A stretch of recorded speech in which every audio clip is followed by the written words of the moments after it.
Get over here! Welcome to The Know, I'm Ashley Jenkins. I'm John Reisinger. So Wonder Woman isn't quite making it to the silver screen unscathed by controversy. Last week, it got involved in a little tiny dust-up thanks to some women's-only screenings that then got a bunch of outrage and then outrage against the outrage. And now the reviews are out just in time to prove all the naysayers wrong. This is fantastic. So we can finally find out if Wonder Woman is just another Suicide Squad in Amazonian armor, Sexy or... Amazonian armor. Yes. Or if she's a real deal. The Amazonian princess was set to be the savior of the DCEU, at least if the early impressions were any indication. They were all very positive. Yeah, and we finally got the critical consensus of the full film via super official reviews to determine, is it any good? Reviews tell us all. Okay. So far, the answer to that question seems to be a resounding yes. Huzzah. Wonder Woman sporting an incredible 96% on Rotten Tomatoes, a score that actually makes it the highest rated comic book movie of all time. But it's possible, just want to put this out there, the number could maybe be a tiny bit inflated, possibly thanks in part to the cultural conversation happening around the movie. We'll get into that. I'm excited regardless, but we'll talk. Got my ticket.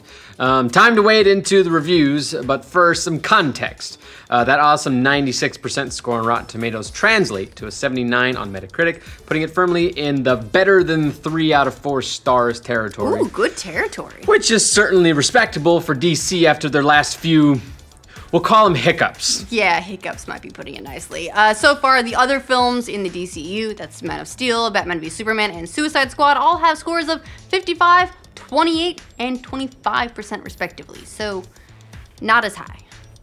I like Man of Steel.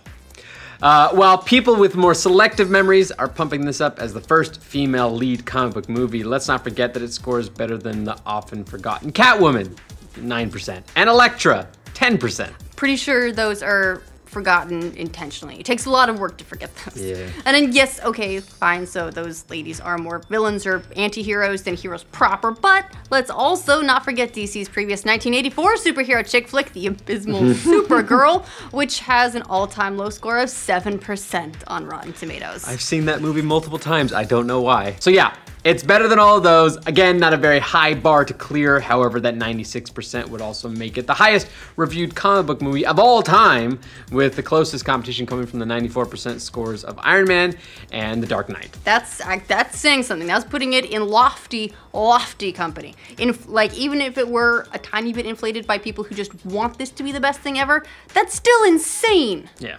Of course, that score is bound to come down a tad over time. There are 55 reviews in at the moment, with more on the way. So in general, the positive things about the movie, according to critics, are its style and spirit. Wonder Woman is truly inspiring, non-broody entry into the DC expanded universe, which is saying something since the plot is all about the chemical weapons and trench warfare of World War I. Critics are also going bananas over Gal Gadot's performance.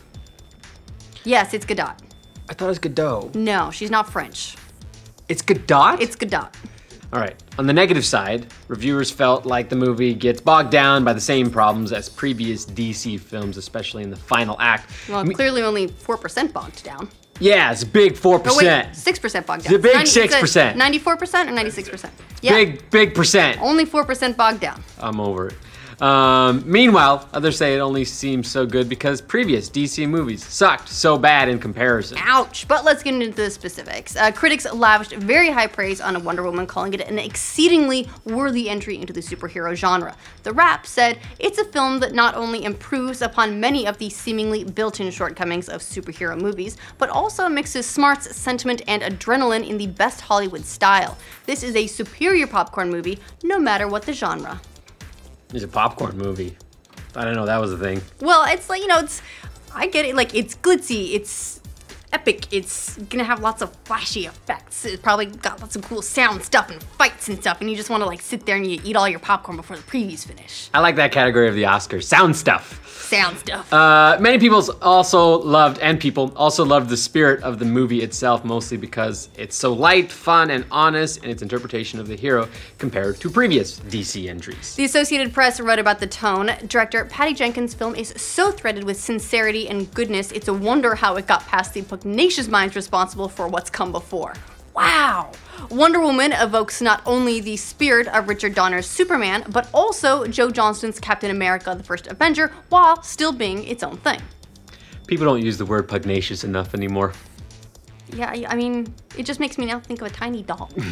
So BuzzFeed agreed, writing, there is no hiding her light under a barrel in Wonder Woman, an endearingly earnest film whose biggest surprises come from how much it diverges in tone and style from the earlier superhero installments with which it shares a fictional world. So basically, we can't believe the same people who made Superman and Batman Suck So Bad also made this! Yeah, I guess it happens. As for what specifically works about the movie, many reviewers had a lot of positive things to say about not only the tone, but the effortless way Wonder Woman's world is brought to life thanks to its stars. Gal Gadot in particular caught the eye of many of the film's reviewers. Entertainment Weekly praised Gadot, saying, "Her Diana is both awesomely fierce and surprisingly funny, especially when she arrives in war-torn London with Trevor and gets her first taste of 20th century modernity."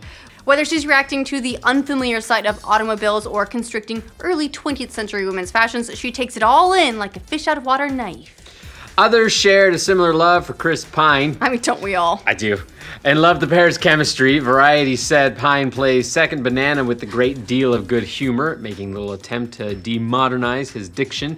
He nonetheless registers as a noble yet sometimes lunkish jarhead, and it's clear why Diana might find him attractive while also failing to be particularly impressed by him. That's a hard line to walk. Yeah. A number of other critics were also impressed by the film's action, which manages to be stylish, epic, and inspiring. IndieWire said, "The film's first big battle is a major standout. Set on the beach in daylight hours, it looks markedly different from so many of the nighttime sequences of the genre, complete with throwback weapons, it's arrows and horses, and a mad dash of ass-kicking Amazons. The emotional stakes are high too, and the film's early reliance on going deep with the Amazon tribe pays off in often gut-wrenching ways." But of course, not everyone agreed with those glowing sentiments. Many critics found the movie to totally fall apart in the final act, thanks to tried and true blockbuster bloat and overwrought CG effects. Yeah, but those make the popcorn movie part. I guess so. Entertainment Weekly complained, "It's only in the movie's unnecessary final half hour or so that Wonder Woman finally meets her match, the special effects imperatives of contemporary blockbuster filmmaking, against which even the Germans on screen seem insignificant. The movie turns into an eye-rolling digital smackdown that mirrors every other late period DC and, to be fair, Marvel movie smackdown." I was gonna say Marvel does the exact same thing, so if they're complaining about that, I mean, that's all that Avengers 2 was a giant CG thing. Yeah, it's true, but also that might be why Avengers 2 got the most complaints from everyone out of all of the Marvel films so far.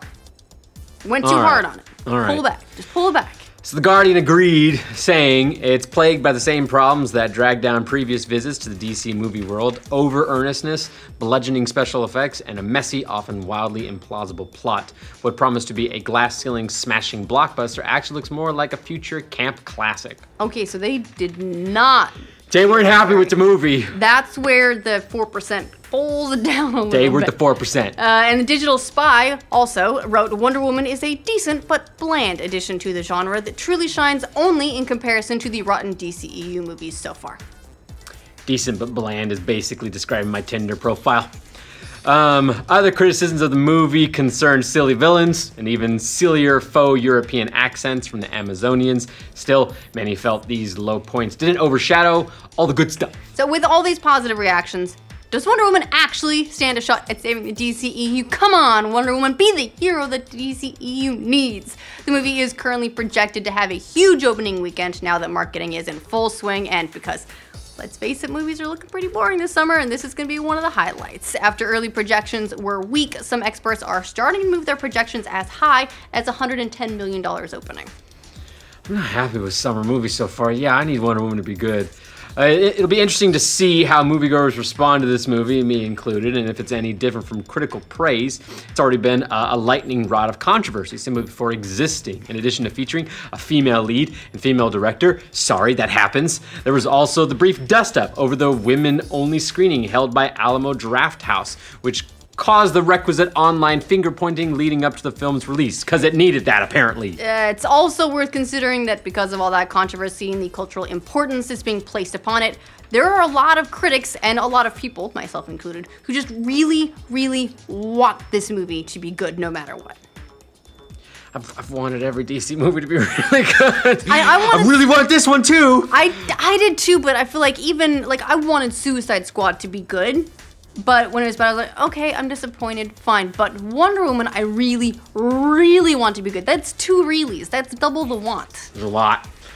In some ways, Wonder Woman could be the inverse of Iron Fist, a series critics wanted to dislike because of the cultural conversation surrounding it and the complaints about the Hollywood practice of whitewashing. Fairly or unfairly, it seemed like critics made Iron Fist into the standard bearer for all things whitewashing, which resulted in some vastly different critic versus audience reception. Oh, to be fair, it was not a remarkable series by any stretch. I watched it, I got through it, but it took... Hey, congratulations for being able to do that. Thank you, I appreciate that. It took some effort, but I did make it through it. But critics certainly deemed it worse than actual viewers did, and a lot of the reviews pulled in the whitewashing argument in spite of, well, we've been over this before, Yep. in spite of the fact that the initial character is white anyway. And while Wonder Woman is likely very, very good, very, very, very good from what a lot of the reviews are saying, judging by both the glowing reviews or the audience response, there could be a little bit of a curve going on here as well in the other direction, where a movie that's already really good could be benefiting from a few